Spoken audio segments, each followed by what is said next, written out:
Hi, I'm Dr. Tabatha, the Gutsy Gynecologist. I'm a triple board certified OBGYN and functional medicine physician.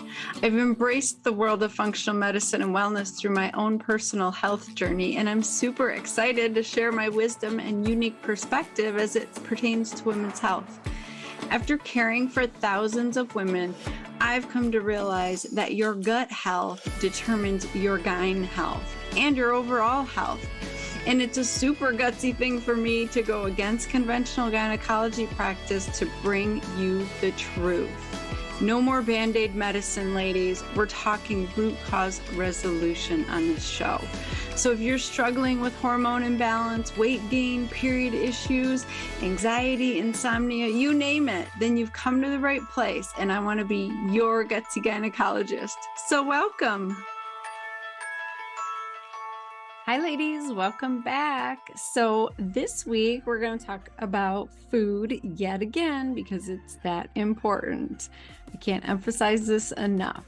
And this week, we're going to be talking to a culinary nutrition expert, which is really fun because I hear from you guys that you don't know what to cook, you're tired of making the same old stuff, or you don't have time to prep, all those things that we deal with as busy, awesome women, right? So she and I are going to talk about all this today. And she has a new book that just came out. It's called Meals That Heal, One Pot. So the idea is that you don't need a bunch of, different pots and pans and everything, that you can make a quick, yummy meal in one pot. So let me just sing her praises really quickly. Carolyn Williams.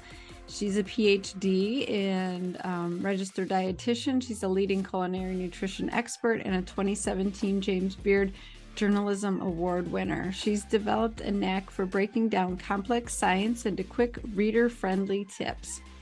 She's the author of Meals That Heal, which has over 100 anti-inflammatory recipes that can be done in 30 minutes or less. And then her new book, Meals That Heal, One Pot. So Carolyn is a sought-after speaker on anti-inflammatory eating and managing chronic inflammation through lifestyle. Her work is regularly featured in print and online for lifestyle brands and outlets such as Eating Well, Real Simple, Cooking Light, and All Recipes. That's pretty awesome. So I'm excited to talk to her about her new book and give you guys some tips and tricks and really help you to understand inflammation, because that is the leading driver of all chronic disease and how food is related to that. So here we go. Well, welcome, Carolyn, to the Gutsy Gynecologist Show. Thank you so much for having me. Yeah, I'm really excited about this conversation because I feel like there's so much misinformation about food, and that a lot of us forget that it's actually meant to be nourishing our bodies, but it can also make us really sick, right? Right. You tend to hear more of the bad stuff rather than the good stuff a lot of times. Yeah, exactly. And we don't eat just because we're hungry. We're actually trying to give our body important information in the form of vitamins and minerals and proteins and all of that, right? Like, how did you get into all of this? Yeah. Well, I always had an interest in nutrition and cooking growing up. And then I ended up majoring in nutrition in college, but I wasn't sure what I wanted to do with it. I really didn't want to necessarily work in a clinical setting because I'd done internships there. And a lot of people didn't really listen to the dietitian. They didn't really value the dietitian's opinion. And I didn't want to see someone 2 days after they had a heart attack. And I definitely was the last person they wanted to see. Yeah. Recovering from a heart attack. I wanted to see them like 10 years prior.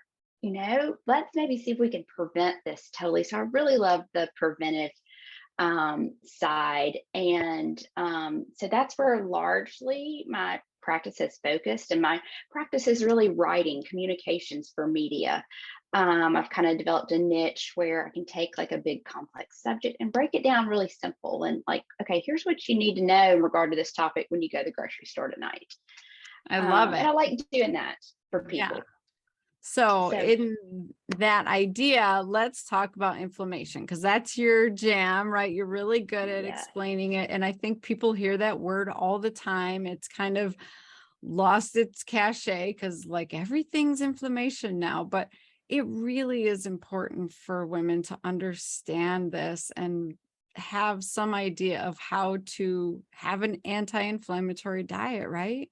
right. Oh my gosh, it is. I know it drives my friends crazy because I'll bring up the symptom or a complaint. I'm like, it's inflammation, but it really, as you know, I think people are finally, aware that it really drives your chronic conditions like heart disease and diabetes and those kind of things. But I think what people still maybe don't realize so much is that it also drives like some of the little things, a lot of things that my age group and below and a little bit above are affecting, our fatigue and our hormone imbalances. It doesn't necessarily cause, but it's sure isn't helping things, and thyroid issues, and just kind of adding, just fanning the flames of what may already be there. But inflammation is by design is technically not bad.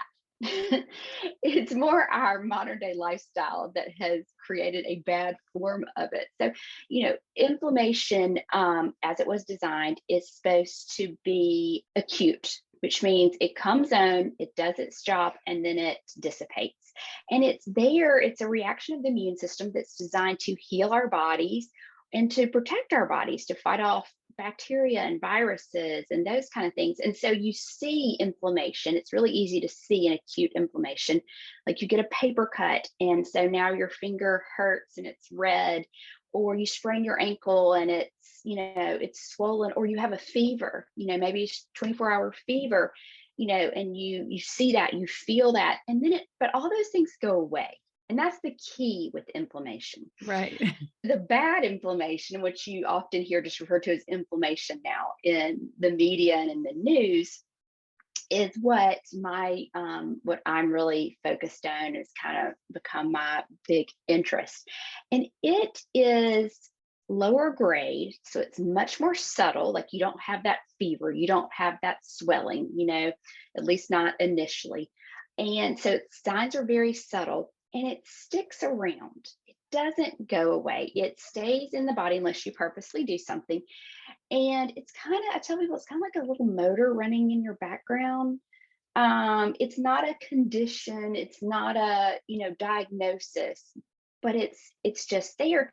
And it is rather a new phenomenon, because it is triggered by lifestyle irritants. So 200 years ago, I doubt chronic inflammation was much of a problem, but your key lifestyle irritants are, diet, lack of activity, carrying excess body weight. Sleep is a huge one. Stress is a huge one as well. And so, we're all just inundated with those every day. And so it's these lifestyle irritants that, can start a little flame of inflammation in the body, or, maybe you already have a little inflammation that can kind of fan the flames and exacerbate it. And inflammation is just going to really kind of make every minor condition you had start to progress a little. Yeah, it kind of exacerbates everything, right? It's Yeah. like adding fuel to the fire. For me, shifting my diet was the game changer as far as decreasing my inflammation, because almost all of it, is either driven by stress and sleep deprivation or coming from my gut, my poor diet. And that's what I Yes. see with a lot of patients. So I love that you are focused on like, how do we eat an anti-inflammatory diet? How do we just decrease that inflammation overall? So what is like step number one when you're thinking about all this? Yeah. Well, and one thing to point out too is, this is really a way, think of it as more a way to eat rather than a so-called like diet. This is a way to eat from that's great for toddlers through grandparents. This benefits all ages, and it slows the aging process. It keeps you healthy, but it can also help manage conditions that you have. So people, when they come to me or, message me and they're like, okay, I've got to start an anti-inflammatory diet, the first thing pretty much everyone says is, what do I need to cut out? And they're usually a little surprised when I steer them back and say, hold on, let's talk about what you need to add. Yes, Okay.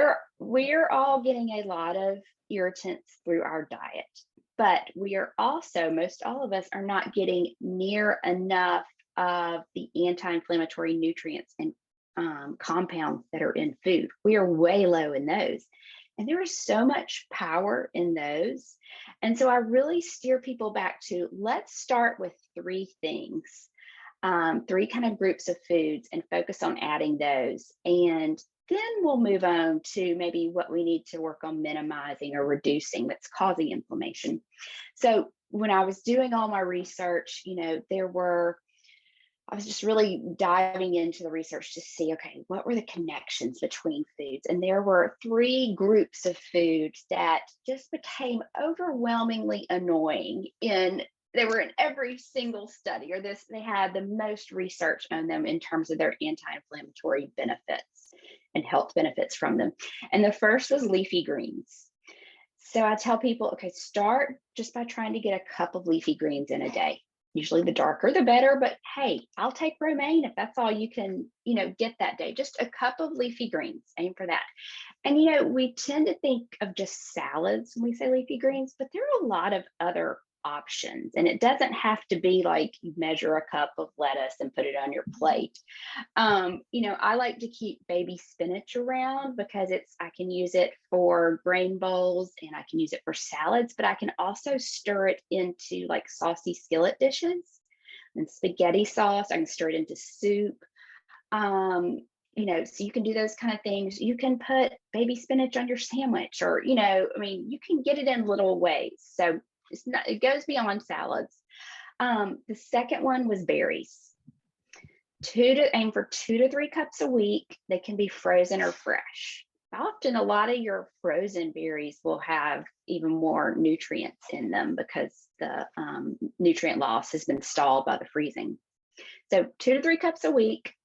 And then the third one is cruciferous vegetables, getting in about 5 servings a week. And I tell people these are the vegetables that usually stink when you're cooking them because of the sulfur compounds in them: broccoli, cauliflower, Brussels sprouts, kale, those kind of things.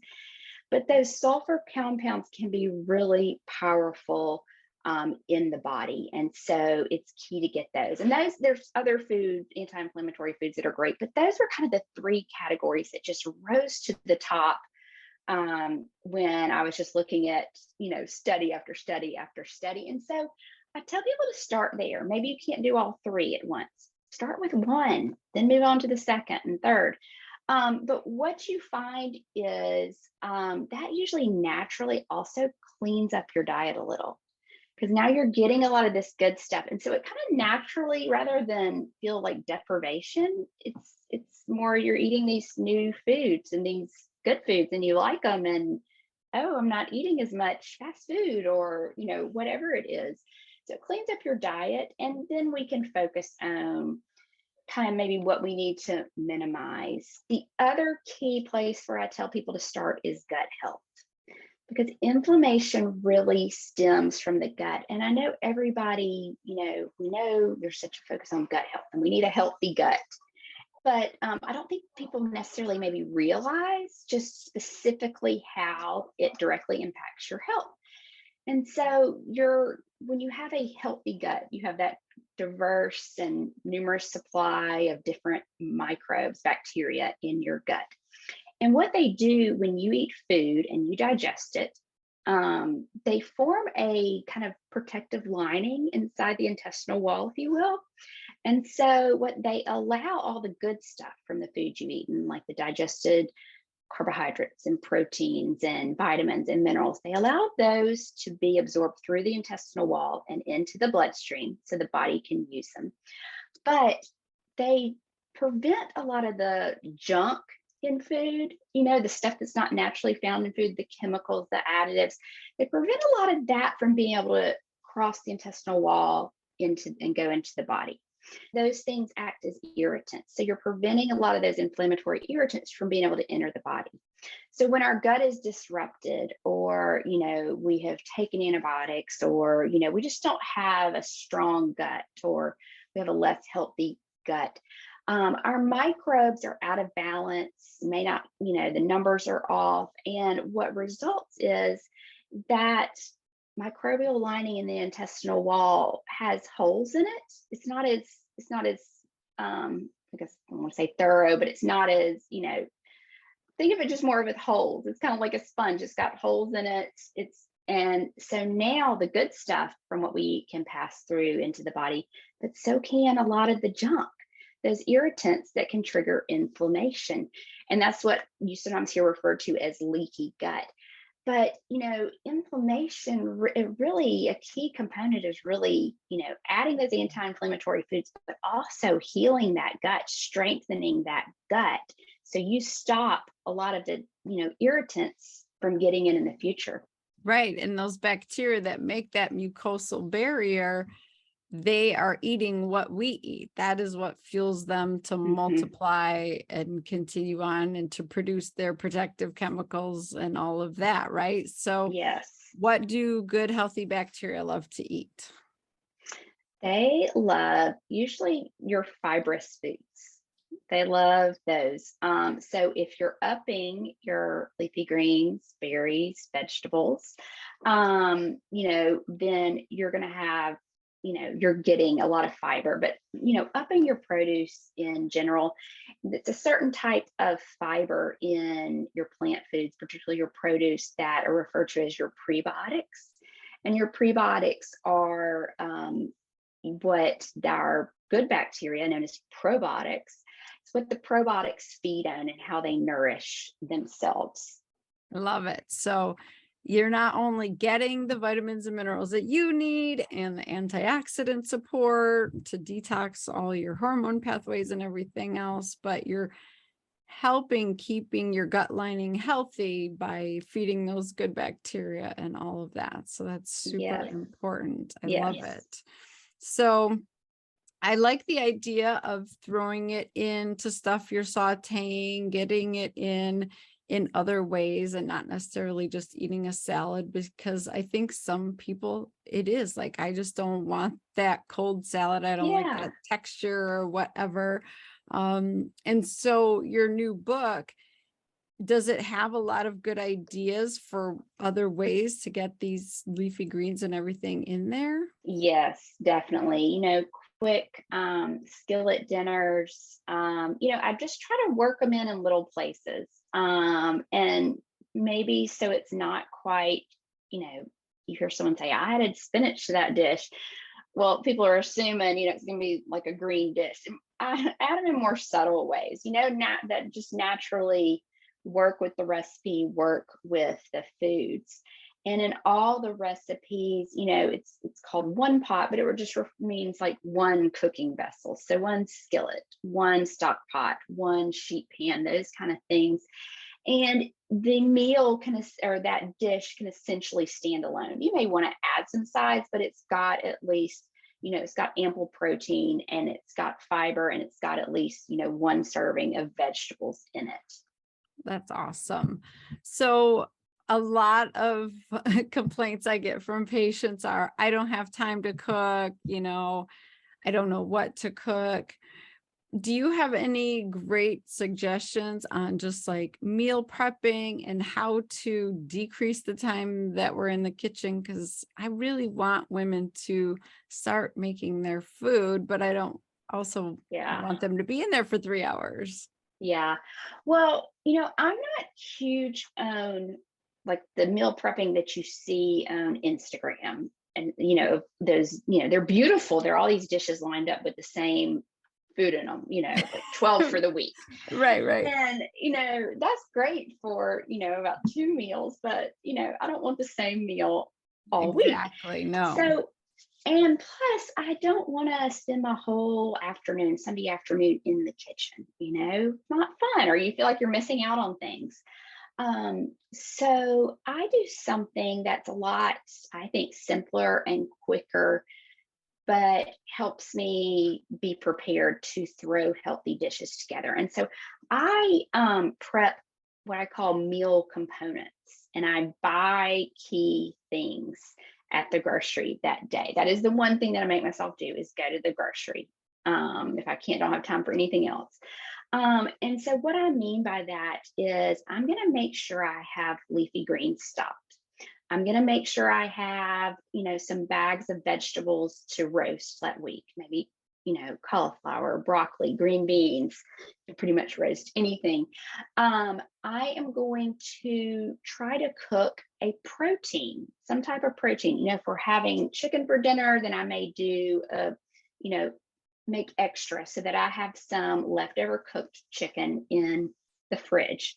I'm also going to cook some kind of grain, some kind of whole grain, quinoa or brown rice, so that I have it available to heat up in the refrigerator. Whole grains are also, a lot of people don't realize you can make a big batch and then you can freeze them in individual containers. So you can just pull them out as you need them. But if I have a protein, if I have a whole grain or things like canned beans, if I have leafy greens, if I have roasted vegetables, then, I can pull together usually a quick meal. I can pull together a grain bowl for me. I can pull together, maybe I have corn tortillas on hand. I can pull together chicken tacos for my kids. That's kind of what saves me. And a couple of nights a week keeps me from cooking, but I have to have those key things, healthy carbs, protein and veggies on hand so I can combine them. I love that. That's a great idea. Okay. And then you're advocating now, like you only need to cook in one pot. So what are your favorite pots or tools to have in the kitchen that you find really helpful? I'm pretty simple. I mean, I think a great sheet pan is good, and then a great skillet. And then it's getting to be soup season with the cold weather. So I love, and that's something else I a lot of times will do in the winter, is make a big pot of soup on Sunday, and then you have it during the week. Plus, soups get better as they sit. So, they're always better, on day 2 or 3 than they are right when you make them. Yeah, that's totally true. So for like sheet pans, are you using it to roast vegetables mostly? Well, yes, that would probably be when I'm just cooking at home and that kind of thing. Roasting is my favorite way to do vegetables. And if people don't think they like vegetables, they need to try roasting, because that can really be a game changer for a lot of people. It's so easy and quick, and it really changes the flavor of the vegetable, kind of caramelizes some of the natural sugars in the vegetables, which most are very low in sugar. But some of the natural ones, and you can kind of get them a little crispy and browned. And I have I guess you call it a trick. I did it just the other night. If I'm preparing dinner and I'm doing it not in one pot, I'm doing different things, I will roast whatever vegetable I'm having that night first, and then sit it out on the stovetop in the kitchen. So the other night I did broccoli, and I just tossed it with a little avocado oil, garlic powder, salt and pepper, like I normally do. And, the kids will walk through and like snack on the roasted broccoli. And so by the time we sit at the table, there's not much broccoli left, but I am fine with that, That. I love roasting vegetables. That's my favorite way to do them. Okay. I love that idea. I think that's super helpful because I know my kids personally, that's the only way they want their vegetables. They want their Yeah. kale and their broccoli and everything roasted. So that makes Yes. total sense to me. So if we start to incorporate more of these just antioxidant, fibrous foods, all of that, like the healthy foods or the unhealthy food just dissipates, or there's less room for it, right?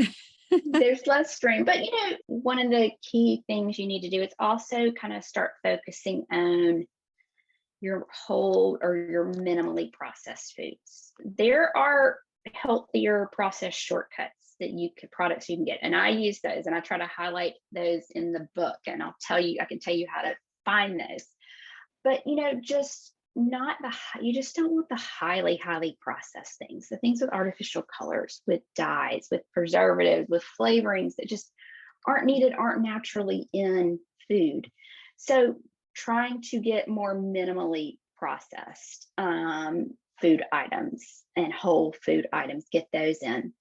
Thankfully, there are a lot of new brands out there that really care about the quality of ingredients in them. And so there's a lot more minimally processed shortcuts out there that you can use to save time. To that, you'll always find in my kitchen are a bottled salad dressing made with good quality ingredients and like a jar of marinara. Now, not all are created equal, but what I tell people is, let's take the marinara. You want to turn it over, and you used to hear, you want to see 5 ingredients or less. Well, that doesn't really matter. It's really what those ingredients are in there. So, although you do kind of want a shorter list, but turn that jar of marinara over. I want to see that the ingredients in that marinara are some of the same things that would be in it if I had a recipe at home and were preparing it myself. So what would be in that recipe if I was cooking it? I want to see tomatoes, maybe even organic tomatoes, garlic, onion, basil, olive oil, salt, pepper, those kind of things. That's what I want to see. I don't want to see a lot of other junk in there. And same thing for like a salad dressing. You can find a few salad dressings now that are made with olive oil or extra virgin olive oil, but you can also find some now with like avocado oil and walnut oil and that kind of thing. But I want to see a good quality oil. I want to see, it's going to have some kind of acidity in there, so some kind of vinegar or lemon juice or something like that. It may have some egg yolks, or it may have some Dijon mustard, something to a binder to hold the dressing together. And then, seasonings and salt and pepper. So, essentially the same things, if I was following a recipe at home to make a homemade dressing. Oh, yeah. And I think that's a really important point, like the oils that we're consuming, because we are consuming way too many inflammatory oils, high in omega-6s. I see that all the time. Vegetable oil, canola oil, sunflower oil. We have to stop consuming all those. And when you say most of the salad dressings are made with that crap, The majority out there, yeah. Yeah. So you really have to look.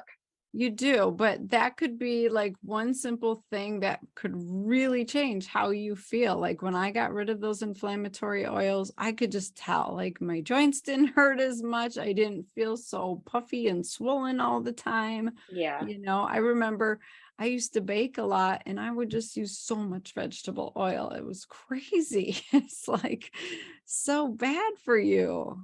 Yeah, Oh my gosh. yeah. And I think compounding it is that we get so little omega-3s, Right. which are the anti-inflammatory. And I really think it's, part of the problem is just that ratio, that balance is so off. Yeah, none of us are eating fish anymore or really getting those omega-3s in our diet the way we should. So that's a really important thing to be thinking about.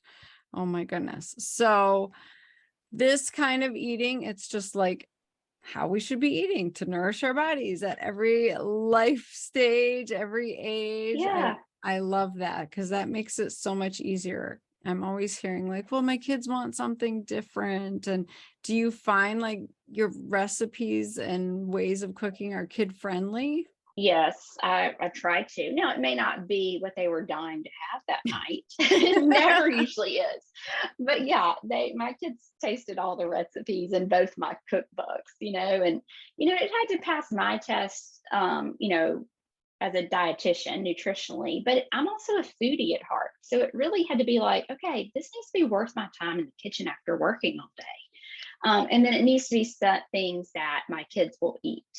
So, if stuff didn't meet those criteria, then I was like, okay, let's skip it. Let's move on to a new recipe in there. Yeah, for sure. So with your clients, what are the biggest things that you've seen when they start eating in this healthier way? Like what kind of shifts happen for them? Yeah, well, I don't work directly with clients or patients. I'm more in communications, and I write and translate research for a lot of media outlets and magazines and those kind of things. But just anecdotally, in people that I've tried to help, friends, family, those kind of things, you'll have a decrease in joint pain. You'll have fewer headaches. They'll finally figure out, oh, food is causing that bloating that I'm having, or gluten is causing this, or that maybe they take some things out of their diet and they were like, I can think so much clearer. It's small things, but that's how inflammation starts. It starts with subtle small signs. And it may even be things. Reducing inflammation in your diet may cause you to realize you had conditions or symptoms that you didn't even knew you had. You may just be like, I feel so much better. Oh my gosh, my joints feel better. I didn't realize they were kind of hurting, going up and down the stairs. Yeah, I completely agree. I think that once you clean up your diet, like the picture gets so much clearer. And then when you do eat poorly, it's so much more obvious because now you feel well and you're like, oh, wait, I'm Yes. not going back to feeling bad again. Yes. That was definitely the case for me and for like the majority of my patients. So Yes. well, awesome. So I'll have the link in the show notes for your book and your first book, right? Do they go hand in hand? They do. They're part of a series. So my first book was Meals That Heal, and it was 100 plus quick and easy everyday anti-inflammatory recipes. And then this is my second book just kind of came out, which is Meals That Heal One Pot, which is designed to be even a little easier or quicker to get those quick and easy meals, anti-inflammatory meals on the table. That is so awesome. Well, cool. So I'll have all those links in the show notes. I'm really excited about all this. I'm going to try them. I'm excited. Oh, great. Especially the roasting. Yes, I think that'll be a good thing for my kids. So, well, thank you so much for all you're doing. Like your information is so helpful, and I hope that my listeners try this because I want it to feel doable. I agree with you. I don't want to spend my whole Sunday meal prepping and then eating the same meals for the next 5 days. It's not enjoyable. And it's not good for our microbiome, right? Our microbiome wants the diversity. It wants a great point. Change in our meals to stay healthy. So I love all your tips. Thank you so much. Thank you. Thank you for having me. Awesome. I hope you got something great out of that. I can't wait to check out her recipes and start roasting some things. I know my kids are going to love that. So let me know if you found value in this. I hope you did. Check out her books. The links are in the show notes. And let me know what else you want to hear about, right? Because I do this for you. I am here for you. And we talked a little bit about omega-3s and omega-6s. Omega-6s, you don't want to have too many of those because those can cause inflammation, whereas omega-3s are anti-inflammatory, and you can do a high-quality omega-3 supplement like my Omega Lift. It's on my store.gutsygyne.com. It's one of my favorite supplements, along with Inflammatame to calm down that inflammation. If you really are feeling like I got some chronic disease trying to brew, my joints hurt, I'm tired, I have brain fog, I know my diet's not the best and I got to start cleaning things up. The best thing to do is get my foundation collection where you're getting your multivitamins and your B vitamins and your minerals and your omega-3s. And then add in that Inflammatame for a couple months and really just put the fire out. If you can wipe out that fire of inflammation and stop that smoldering effect that's going on underneath everything, then you can finally make some really good headway.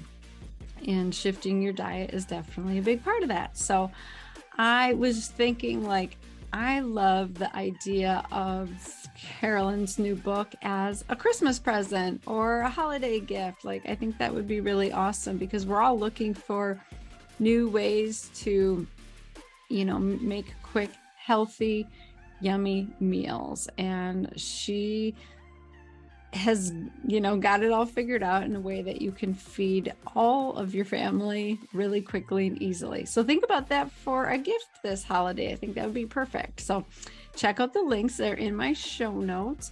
Otherwise, go have an amazing kick-ass week, and I'll see you next time. Bye, guys.